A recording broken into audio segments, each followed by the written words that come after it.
Shiv Sena leader Sanjay Raut ने बागी अरकान को इंतबा देते हुए कहा है कि मैं एकनाथ शिंदे और उनके साथ गए एमएलए को 24 घंटे का वक्त देता हूं।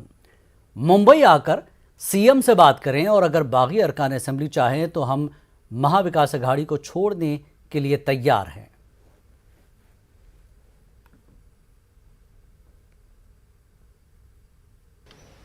सामने देखो या सर्व आमदारांची इच्छा जर असेल, हे मी जबाबदारीने बोलतो, या सगळ्या आमदारांची इच्छा आणि भूमिका असेल की महाविकास आघाडीतून शिवसेनेनं बाहेर पडलं पाहिजे आणि एक वेगळा विचार केला पाहिजे, त्याने आधी महाराष्ट्रात यावं, मुंबईत यावं आणि त्यांची जी मागणी आहे ती मागणी अधिकृतपणे शिवसेना पक्षप्रमुखांसमोर त्यांनी मांडावी। त्यांच्या मागणीचा नक्की विचार होईल, पण आधी मुंबईत याची हिंमत दाखवा। तिथे बसून तुम्ही पत्रव्यवहार। महाविकास अघाड़ी हिंसों के खेल में पिछड़ती दिखाई दे रही है। बागी एकनाथ शिंदे के पास शिवसेना के 42 अरकान असेंबली हैं। जराये के मुताबिक मजीद 2 अरकान असेंबली आज गुवाहाटी पहुंच सकते हैं। एकनाथ शिंदे ने अपनी ताकत का मुजाहरा अरकान असेंबली का वीडियो जारी करके कर दिया है। बागी अरकान असेंबली के आदात पेश करने के बाद एकनाथ शिंदे आज शाम तक आइंदा की हिकमत अमली वज़ा कर सकते हैं। उधर शिवसेना लीडर संजय राउत वर्षा बंगले पर पहुंचे। वहां आदित्य ठाकरे को मिलाकर शिवसेना के 12 अरकान असेंबली हैं।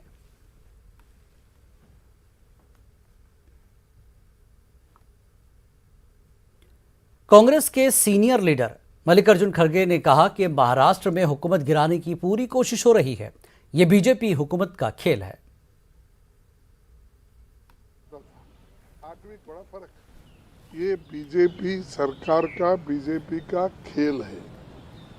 वो तोड़ मोड़ के इस वहाँ के सरकार को निकालना चाहती है। महाविकास आघाड़ी एक मजबूत सरकार है और मजबूती के साथ वो चल रही है, लेकिन उसको अस्थिर करने के लिए बीजेपी हर तरह की कोशिश कर रही है। ऐसा नहीं होता कि 1-2 दिन में ही इतने लोगों को सूरत को ले जाना, वहाँ से फिर गुवाहाटी को ले जाना, फिर बुलाना, ये सारी चीज़ें जो हो रहे हैं इसमें बीजेपी का खेल है। और बीजेपी ये चाहती है कि इस देश में नॉन बीजेपी कोई भी गवर्नमेंट अस्तित्व में न रहे। महाविकास अघाड़ी रियासत के सियासी बहरान का हल निकालने की कोशिशों में जुटी है। इत्तेहाद में शामिल सभी जमातें माथापच्ची कर रही हैं। इस बीच एनसीपी चीफ शरद पवार ने वजीर आला उद्धव ठाकरे को सख्त मौक़िफ़ इख्तियार करने का मशवरा दिया है। शरद पवार का मानना है कि अगर अघाड़ी इख्तियार से बाहर होती है तो इस सूरत में तवील सियासी जद्दोजहद के लिए तैयार रहना चाहिए।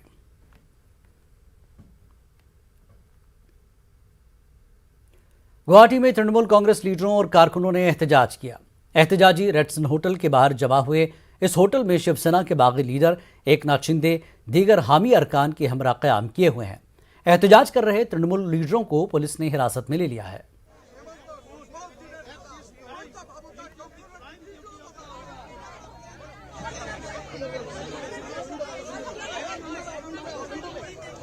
में देखिए 20 लाख लोग पानी बाहर के चपेट में आए हुए हैं। सब लोग पानी में नीचे में है और ये हिमंत बिश्व शर्मा यहाँ में महाराष्ट्र का गवर्नमेंट बनाने में, तोड़ने में लगे हुए हैं।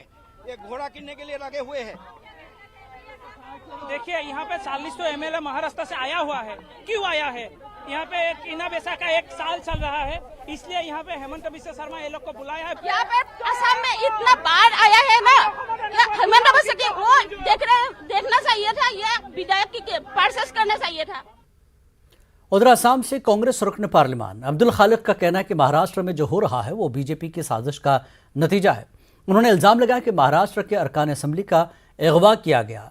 अब्दुल खालिक ने मजीद कहा कि असम के वज़ीर आला हेमंत बिस्वा शर्मा सैलाब मुतासरीन की मदद करने के बजाय महाराष्ट्र के बागी अरकान असेंबली की मेहमान नवाजी में जुटे हैं। में सियासी बहरान जारी है और लगातार बहरान शदीद होता जा रहा है। हमारे साथ इस पूरे मौजू पर गुफ्तगू करने के लिए मौजूद हैं मेंबर ऑफ़ पार्लियामेंट अब्दुल खालिक साहब। महाराष्ट्र में जो कुछ हो रहा है, खालिक साहब आप उसको कैसे देख रहे हैं, क्योंकि कहीं ना कहीं ये अब कनेक्शन जो है वो आसाम के साथ जुड़ गया है। देखिए, पहला बात तो ये है, महाराष्ट्र में जो हो रहा है ये बीजेपी का साजिश है। बीजेपी, भारतीय जनता पार्टी, लोकतंत्र को रखना नहीं चाहते हैं, इसीलिए शिवसेना को ये अस्थिर कर दिया। और जहाँ तक असम के मामला आता है, जहाँ असम अभी बाढ़ हुआ है, लोग पानी से लड़ रहा है, उस टाइम मुख्यमंत्री जी का ड्यूटी बनते हैं लोगों को राहत देना, लोगों को रिलीफ पहुंचाना। लेकिन मुख्यमंत्री जी अपना ड्यूटी भूल के जैसे शिवसेना को जो बागी एमएलए है उसको मेहमानदारी दे रहा है, ये बिल्कुल ठीक नहीं है। ये मुख्यमंत्री जी राजधर्म नहीं पालन कर रहा है। मुख्यमंत्री जी से हमारी गुजारिश है, वो ये सियासत छोड़ के हमारे जो बाढ़ पीड़ित लोग हैं उनको राहत दे, उनका रेस्क्यू ऑपरेशन में लगे, एक गुजारिश है। महाराष्ट्र से आसाम का कोई लेना देना नहीं है, वहाँ किसका सरकार रहे किसका सरकार नहीं रहे, मुख्यमंत्री का ड्यूटी बनते हैं जो फ्लड अफेक्टेड पीपल है उनको राहत दिलाना। लेकिन अगर देखें तो कांग्रेस की सरकार, वहाँ पर जो इत्तेहाद था उसमें, उस इत्तेहाद में सरकार में कांग्रेस शामिल थी और अब उस सरकार पर कहीं ना कहीं मुश्किल है। और दूसरी तरफ आसाम में तमाम एमएलएज हैं जो महाराष्ट्र के, वो गुवाहाटी पहुँच चुके हैं। वही तो मैं बोल रहा हूँ, जो महाराष्ट्र का एमएलए पहले वो लोग गया सूरत, और सूरत से गुवाहाटी क्यों इसीलिए गया, वो तो डायरेक्ट किडनैपिंग टाइप है। उनको अगर लोकतंत्र वो अगर बागी है उसको महाराष्ट्र में रहना चाहिए था। ठीक है, महाराष्ट्र में कुछ प्रॉब्लम है, अगल बगल में रहना चाहिए था। इतना दूर उनको इसलिए ले गया है ताकि बीजेपी उनको पूरा कंट्रोल कर सके। आप देखो मीडिया का झलक से कर, आप अगर इतना लोकतांत्रिक है भारतीय जनता पार्टी, आप एक एक एमएलए को मीडिया के सामने बोलने दो ना, वो लोग क्या चाहते हैं। आप उनका मोबाइल भी छीन लिया, आप उनसे फैमिली के साथ बात करने नहीं दिया। ऐसे लोकतंत्र नहीं चलेगा, क्योंकि ये लोग लोकतंत्र को जिंदा रखना नहीं चाहते हैं। जो बागी लीडर हैं एकनाथ शिंदे शिवसेना के, वो ये दावा कर रहे हैं कि उनके पास अक्सरियत है, वीडियो जारी कर रहे हैं, ट्वीट कर रहे हैं। देखो, वीडियो जारी हो तो एक पक्षीय होता है। मैं बोल रहा हूँ, अगर आपके पास उतना ही विधायक है, आप मीडिया को, कैमरा को अलाउ करो ना। सिर्फ वो आपके जो बीजेपी का जो कंट्रोल मीडिया वो नहीं, सारे मीडिया को अलाउ करो, आसाम का मीडिया को भी अलाउ करो, ताकि वो लोग देख सके एकनाथ शिंदे के साथ जो बीजेपी कंट्रोल शिवसेना है उनके साथ कौन कौन एमएलए है देख सके। वो तो नहीं दिखाते। आप उन लोग का मोबाइल को खोल दो ताकि उन लोग फैमिली के साथ बात करें, वो भी नहीं करते हैं। इन एमएलए को, इनफैक्ट इन एमएलए को किडनैप किया और किडनैप करके इस सरकार को समर्थन करने में कंपेल किया, ताकि नहीं तो इनका खिलाफ ईडी लगेगा, नहीं तो इनका खिलाफ सीबीआई लगेगा। इस सीबीआई और ईडी दोनों सरकार का मशीनरी बन गया, और मशीनरी से 2 मंत्री को अभी जेल में रखा, और इन लोगों का भी डर है। मुझे तो ऐसा भी लग रहा है बीजेपी ने एकनाथ शिंदे को भी धमकी दिया, तुम अगर ये नहीं करोगे तो तुमको भी, तुम्हारे पीछे भी ईडी लगेगा, तुम्हारे पीछे भी सीबीआई लगेगा, इसलिए एकनाथ शिंदे ये कर रहा है। कैमरामैन फिरोज वानी के साथ खुरम शहजाद, न्यूज़ 18 दिल्ली। शिवसेना और अपने असेंबली नितिन देशमुख गुवाहाटी से अपने घर अकोला गए हैं। उन्होंने इल्जाम लगाया कि सूरत में बीजेपी ने मकामी पुलिस के जरिए उन्हें जान से मारने की कोशिश की।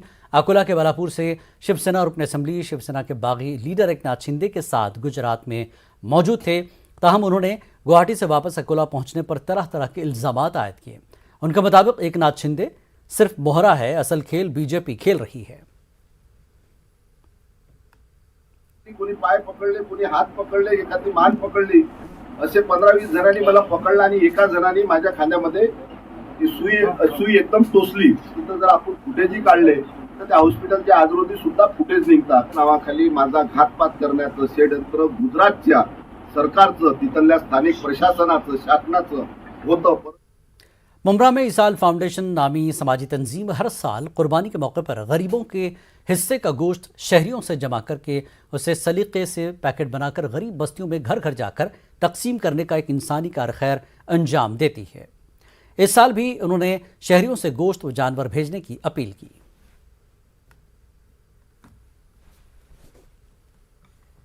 लोगों से हमारी ये अपील है कि आप लोग जो कुर्बानी करते हो, आपकी कुर्बानी का जो गोश्त है वो आपके रिश्तेदारों में, असबाब में आप बांट देते हो। कुछ चीज़ें ऐसी रहती है कि जो ज़रूरतमंद रहती है वहाँ तक पहुँचती नहीं है। कुर्बानी का मेन मकसद ये है कि जिसके अंदर आपका एक हिस्सा गरीबों तक पहुँचे। तो हम ये बार आपसे हाथ जोड़ के अपील करते हैं कि आप जो है, हमने 4,700 रुपया गोश्त का हिस्सा रखा है, वो गोश्त आपको दिया नहीं जाएगा, लेकिन वो गोश्त मुमरा के, कौसा के जो लोग हैं ज़रूरतमंद, उन लोगों तक ये गोश्त को जो है बांटा जाएगा। और इसके अलावा अगर आप हिस्सा नहीं ले सकते हो तो आप हमें जानवर डोनेट कर सकते हो, आप हमें आपका गोश्त जो है कुर्बानी का वो डोनेट कर सकते हो। हमारी पूरी टीम अल्हम्दुलिल्लाह 40 से 50 लोगों की हमारी टीम है जो अवेलेबल रहेगी हमेशा। आप जहाँ भी फ़ोन करके हमें बुलाएंगे, हम वहाँ पर आके आपका गोश्त भी कलेक्ट करेंगे, या फिर अगर आप अपना पूरा जानवर भी देना चाहते हैं हमें तो आप जानवर दे सकते हो और वो कुर्बानी कर वो तकसीम किया जाए। तालीम बालगान स्कीम के तहत मैट्रिक का इम्तिहान देने वाली खवातीन की कामयाबी का तनासब 100% रहा। SSC कामयाब खवातीन में सनद रसीदा खातून हाजरा बी भी शामिल हैं। हाजरा बी ने अपनी पोती के साथ मैट्रिक का इम्तिहान दिया और कामयाबी हासिल की। वो कैसे, देखिए न्यूज़ 18 उर्दू की औरंगाबाद से खास रिपोर्ट।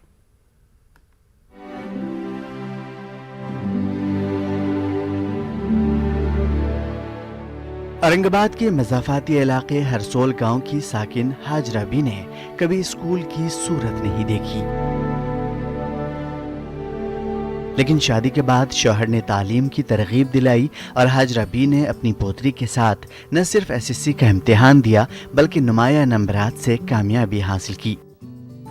अभी पास हो गए तो 55% मार्क्स मिले हमको। खुश हो गए, वो भी घर वाले भी, हम भी सब खुश हो गए। बोले पढ़ो, बोले और इसके आगे भी सब खुश हो गए, हमारे नाती भी, हम भी। और वो बोले क्या, मन बोले पेपर देने को मेरे जी घबरा रहा, दूँ क्या ना को, तो बोले दे दे, बोले बिंदास, बोले पास हो जाएंगे बोले तो। फिर उनके बोलने पे दे दिए, उन्होंने मदद करे हमारी।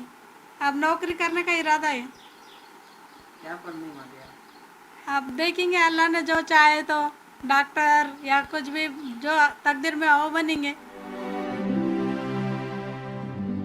मजबूरी इंसान को सख्त फैसले करने पर उकसाती है। ऐसा ही कुछ हाजरा बी के साथ हुआ। उनकी सहेलियों ने तालीम की अहमियत का एहसास दिलाया और कुछ कर गुजरने के जज्बे ने हाजरा बी को तालीम बालिगान स्कूल का रास्ता दिखाया।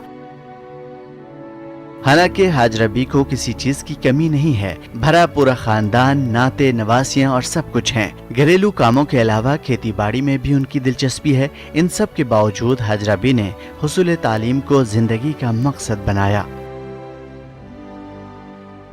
पढ़ाई का ऐसा शौक हुआ कि हमने 11 बेचारे का बचत गट चालू करे थे, और वो स्लिप भरने की तो हमारे सहेलियों को बोलते थे हम चलो साथ में, तो 1-2 बार आए साथ में, स्लिप भर के दिए। फिर बाद में वो ये करने को लग गए, बोले मेरे को काम है, बोले तुम जाओ और भर ले, बोले किसकी ब्याज से। तो उसके पास से फिर हमको शौक लगा कि आपने को पढ़ना चाहिए करके, कब तक किसकी खुशामद करेंगे। मैं तो सुबह में स्कूल जाती थी और दादी भी खेती का काम करते थे, और फिर शाम में उनको बड़े लोगों के साथ पढ़ाई करते थे वो उनके स्कूल में, और फिर शाम में उनको जो नहीं समझता था वो मुझसे पूछते थे। इस तरह से हम दोनों ने 10वीं के इम्तिहान दिए और पास हुए। दादी के 55% है और मेरे 77%। अपनी नवासी के साथ हाजरा बी की कामयाबी की खुशी शायद पूरी नहीं हो पाती अगर औरंगाबाद में तालीमी निस्वां इदारे की सहूलत न होती। औरंगाबाद में ख़वातीन को तालीम के जेवर से आरास्ता करने का यह वाहिद स्कूल है। इसी स्कूल से हाजरा बी ने मैट्रिक के इम्तिहान में कामयाबी हासिल की। इस साल ख़वातीन के इस स्कूल का नतीजा 100% रहा। अभी इस साल 44 छात्राएं बैठी थी एग्ज़ाम के लिए, उसमें से 3 छात्राएं ने तो एग्ज़ाम ही दी नहीं, लेकिन 41 छात्राएं अच्छे मार्क्स लेकर पास हो गए हैं। उसमें से 10 छात्राएं जो है विशेष प्रावीण्य यानी कि 75% मार्क्स लेके 75 के ऊपर 10 छात्राएं हैं, और प्रथम श्रेणी में 60 के ऊपर ऐसी 25 छात्राएं पास हो गए हैं।